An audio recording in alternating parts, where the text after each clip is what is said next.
Good day, good day, good day, good day. Good day, everybody. Good day, Pastor Al, Vanessa, Wayne, Ron.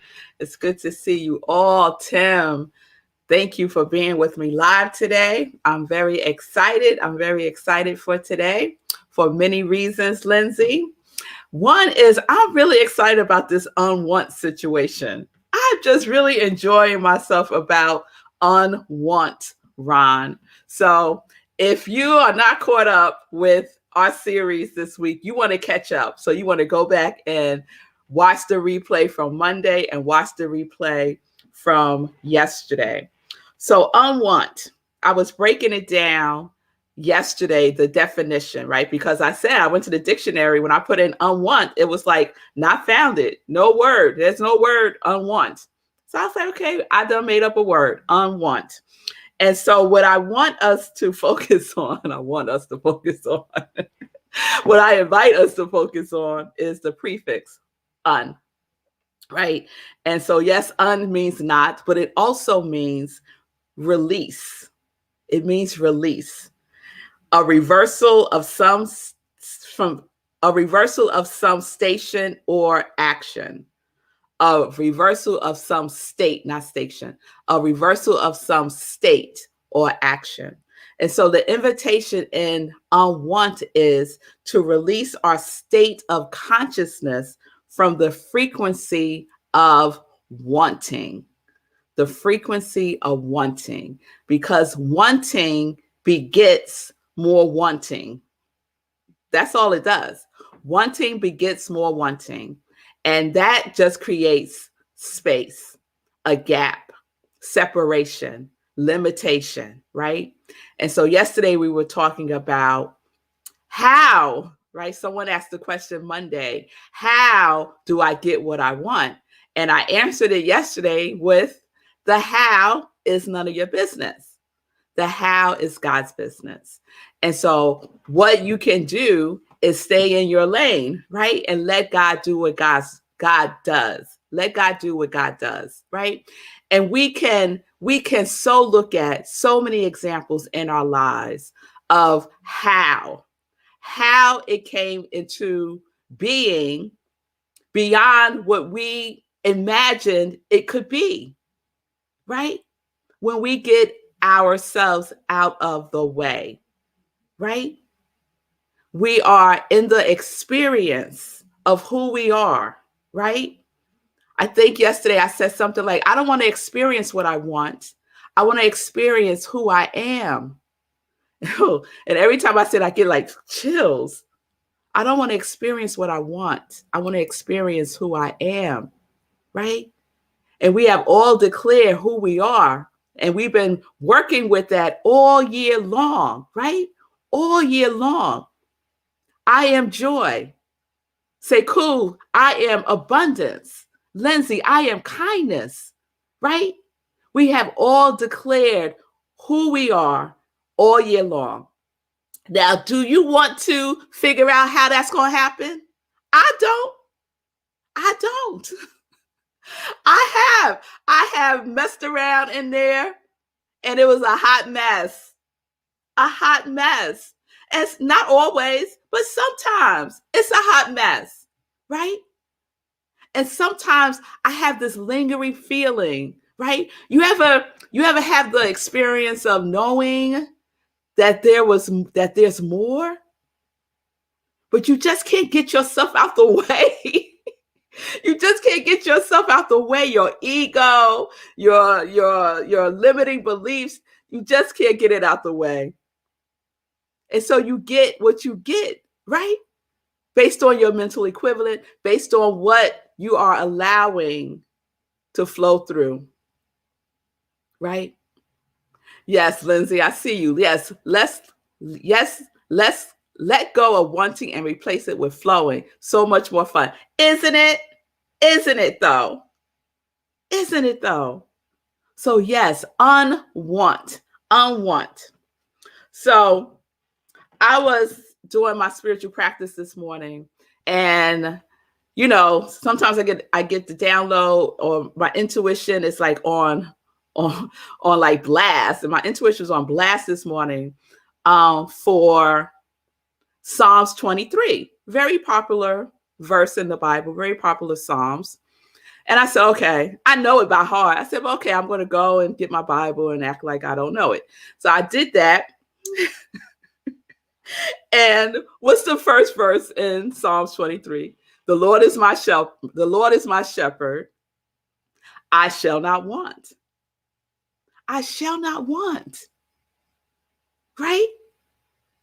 Right there in black and white. The Lord is my shepherd. I shall not want. So what does the shepherd do? The shepherd leads the way, right? The shepherd protects. The shepherd guides, right? The sheep want for nothing because the shepherd's there, right?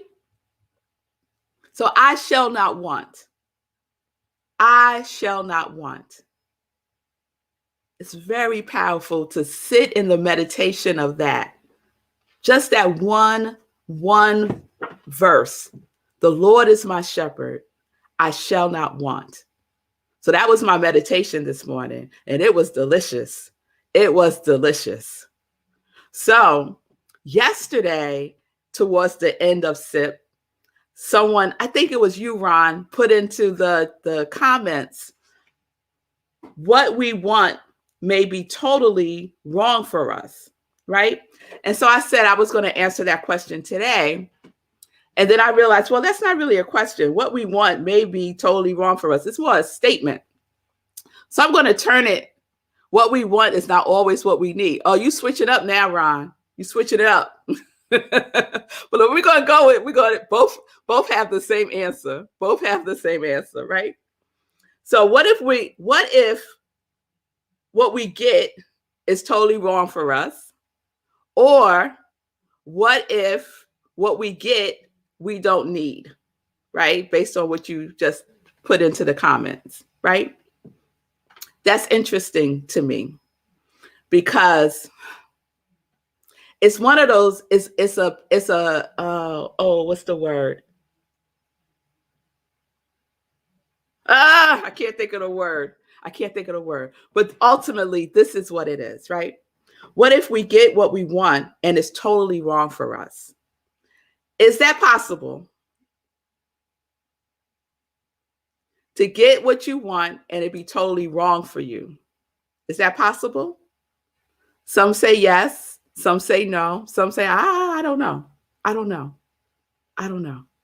Right? So this is my perspective, right? I'm just offering my perspective. I could think about many experiences in my life where I got what I thought I wanted, and the experience I had of it was wrong.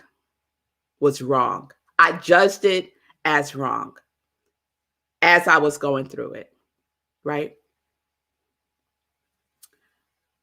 If I step back from myself, and usually some time has gone by where I'm not in the full-blown emotion of it, I could have the perspective that this was for my highest good.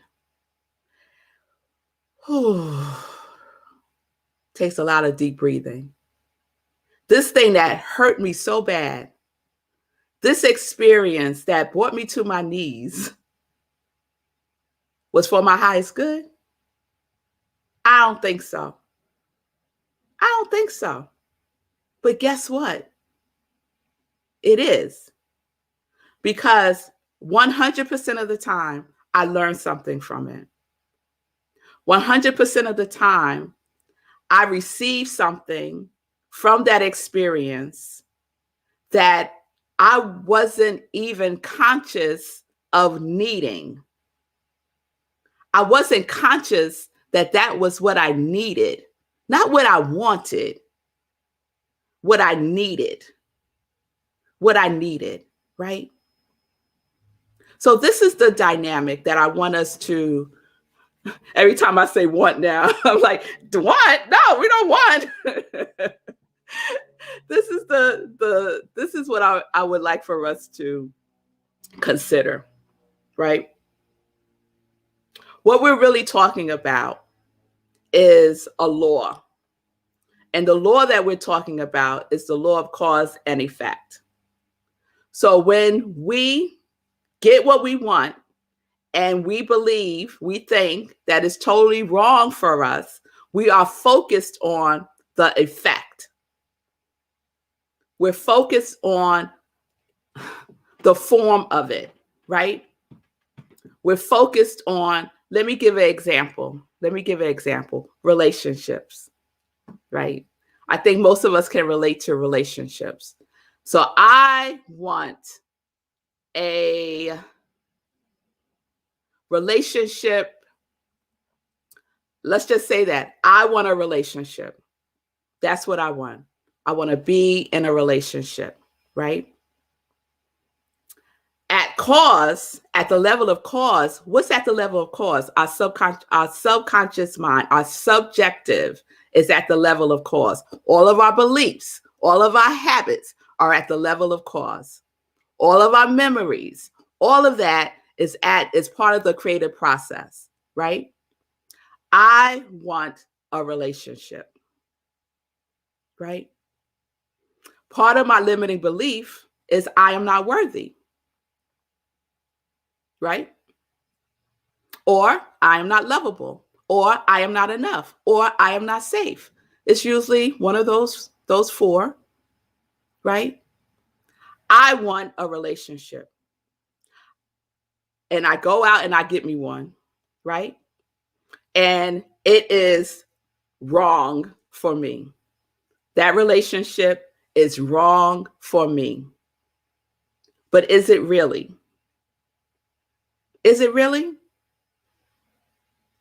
I have co-created a relationship based on my level of cause, based on cause. And it got outpictured exactly what was necessary for me to experience. Because what's that level of cause, Ron is saying untrue. What's that level of cause is how we create. It's part of our creative process. So I could spend all my time focused on this person being the wrong person that I'm in a relationship with. That's just the effect. That is the form. That is the form.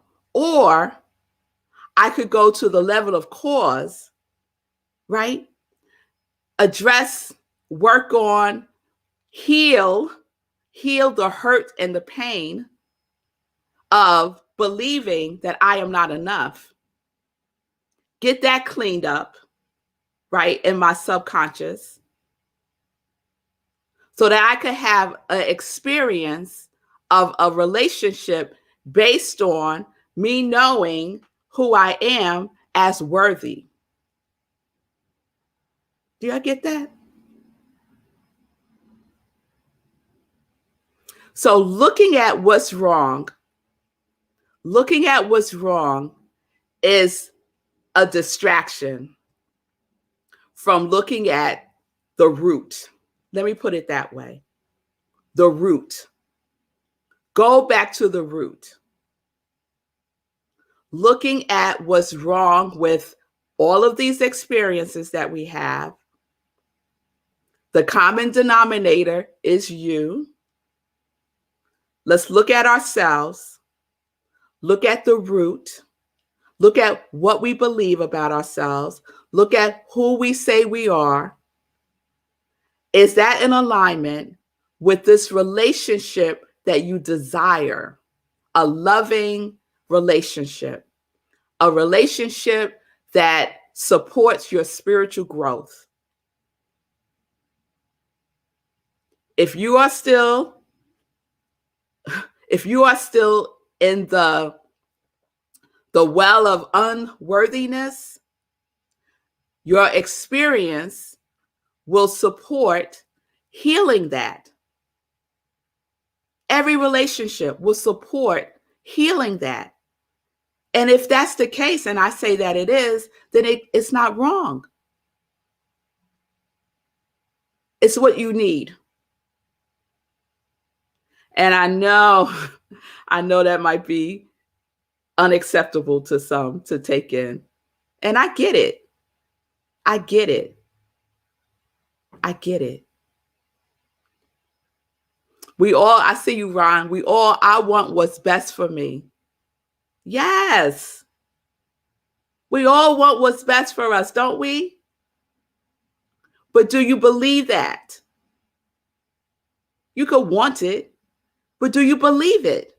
Do you trust that everything that happens for your highest good, happens for your best, happens for your learning and your growing? Do you believe that? Do you trust that? Do you have faith in that? It's a challenging one. It's a challenging one. So we could step away from judging it as wrong or right, which is also challenging to do, right? I go straight there. Is this wrong or right? Right? But if I could take a sacred pause over and over again and see it from a higher perspective, then I can say, this too is for my highest good. And sometimes, just recently, when I shared with you all about my experience with taking that job, right? Through the tears, I could say, this is for my highest good. Does it hurt? Oh, yes, it hurts. But I know that it's for my highest good. What am I learning? What am I learning about myself? Right? It's not about anybody else. It's about you. It's about you. So the law of cause and effect is what I am inviting you to take in instead of judging if it's right or wrong. Cause and effect instead of right or wrong. Go back to the root. Go back to the root. That which you are judging wrong is just an outpicturing of what's going on all up in here. Okay? So I want to share something with you. Oh, okay. I've been getting a little long these couple of days because I'm just loving this on one. But I want to share this with you. It's from Science of Mind, page 475, if you want to check it out later. Ernest says this, and I love when he puts stuff in capital letters. He says, let us make this plain. If one is not attracting good into his life, there is something wrong with his unconscious thinking. The subjective state of his thought is wrong. As the subjective state of his thought continues, the sum total of his belief. It is his habitual attitude towards life and living. This inner thought content is the sole medium between the absolute and the relative, between causes and conditions. Habits, your habitual thinking is at the level of cause. That will get outpictured in the effect and form. You can judge it if you want to. It won't change anything. Judging it as right or wrong. We want to get to the root. What is the pattern of your thinking about your life, about who you are? All right. So that's where we are. We're with unwanted. What is your habitual attitude towards your life and what you experience is the question that I'm leaving you with today. Is it this too must be for my highest good? This too must be for my highest good. I may not be able to know what that is right now because I'm in so much pain. I am so angry. I am so upset. I am so frustrated. I am so disappointed. Yet, this too must be for my highest good. And I'm open to receiving it. That's my prayer, y'all. I say that prayer. All right. All right. So we're going to continue with unwanted. We'll continue with unwanted. Let's get into some joy news. All right. So I shared yesterday that I launched our first campaign, our first fundraising campaign for Rockland CSL, where I am the spiritual director and senior minister. And our goal was $2,500. So if you don't know, Giving Tuesday is a global movement to give to charities, nonprofit organizations. And if you do a campaign on Facebook, yesterday they matched it up to $8 million. And they do the whole eligibility and all that good stuff. So I created one. Our goal was $2,500. And I shared yesterday that I don't want, it's not about wanting $2,500. The experience is abundance. The experience is abundance. That's what I was plugged into, the experience of abundance. And I did my part, right? I did my part. I did everything that I needed to do, right? And then I got out the way. So this is what I want to report today. Our Giving Tuesday goal of $2,500 has been met and has exceeded. Yes, Lovejoy has exceeded that. And I checked last night. No, I checked early this morning.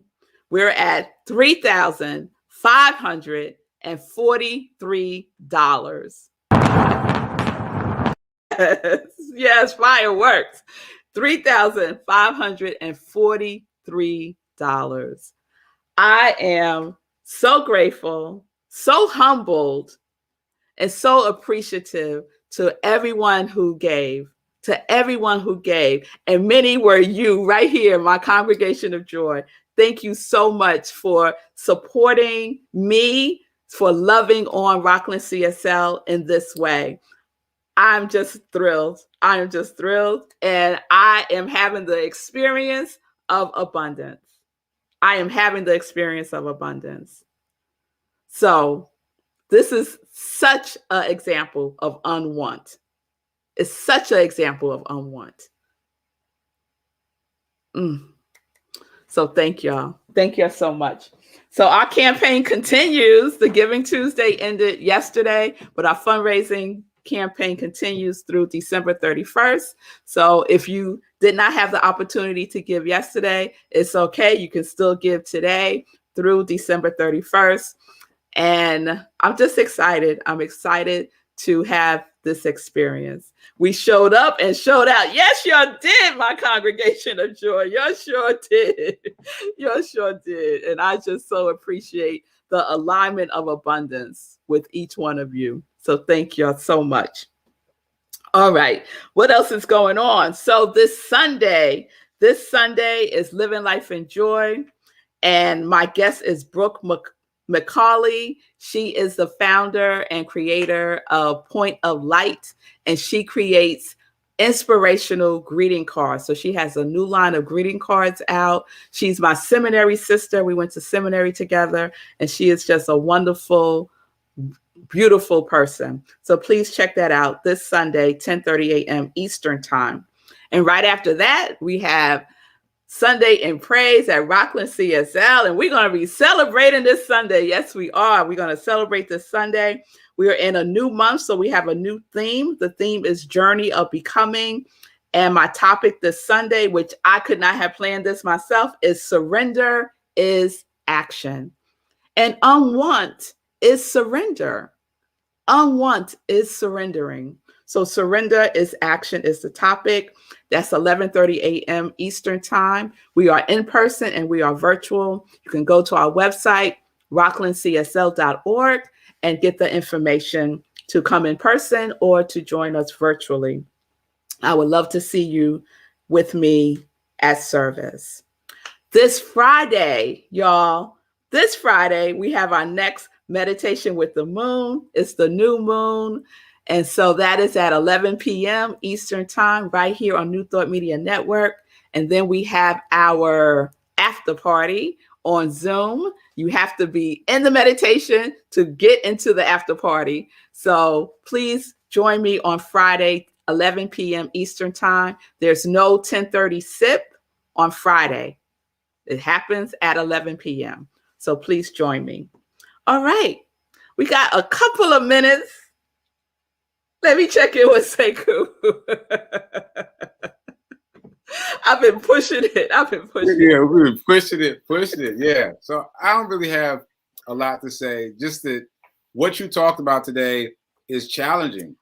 It takes practice. You have to practice saying, yes, this thing that happened was awful, but I know it's for my highest good. You got to practice that because that's not the knee jerk. That's not the knee-jerk reaction, is it? So you got to practice that. And maybe that's it. Maybe that's it. You know, it's not. Oh, you know what? One more thing. When I was on my run this morning, I was listening to my motivational things, and this guy said, what doesn't kill you makes you stronger, but it doesn't happen automatically. It doesn't automatically make you stronger. You have to reach for it. And so when something challenging happens to you and it involves someone else, and you get caught up in blame and pointing the finger and talking about what shoulda, coulda, woulda, then you don't get stronger because you're keeping yourself in a space of victimhood. So in the process of saying, yeah, this is for my highest good, you're also claiming your strength, the strength that can come out of that experience. Absolutely. Absolutely. Lindsay asks, have you made your goal? Sekou, I think she's asking you, have you made your goal? Where are you? No. Not yet. Not yet. Congratulations to you, Reverend Melissa, for reaching your goal. We are down to $350. $350 to be raised by Saturday. So it's with the final stretch. We're talking about little small money now. We were at 5,000 at some point. Now we're at $350. So I feel relatively confident that we can make that happen between now and Saturday. So if you're interested in giving, you know the website, SekouWrites.com. We're doing a 10 for 10. We're doing whatever you want to do, but we're going to get to our goal by Saturday. And Saturday is the 4th annual Hoodies for the Homeless event. I'm next. That's right. I'll take it. I'm next. Let's go. That's right. Let's go. Let's affirm that it is done. This or something better. Yes, it is happening. It is happening. Yes. All right, everybody. Thank you so much. Ron, I'm not sure what your 7 p.m. is referring to. Oh, thank you, Ron. Today, thank you. My Congregation of Joy, that's just so awesome. So today, real quick, I'm doing visioning today at 7 p.m. Eastern time. You can go to rocklandcsl.org, click on the Wednesday learning event link, and it'll bring you into the Zoom room. Visioning is a powerful process where we just catch God's idea for our lives. So if you want to experience that, it's totally free. 7 p.m. tonight Eastern time. Thank you, Ron, for that reminder. All right, everybody. Peace and blessings, peace and justice. We're living life in joy, connected to our yes.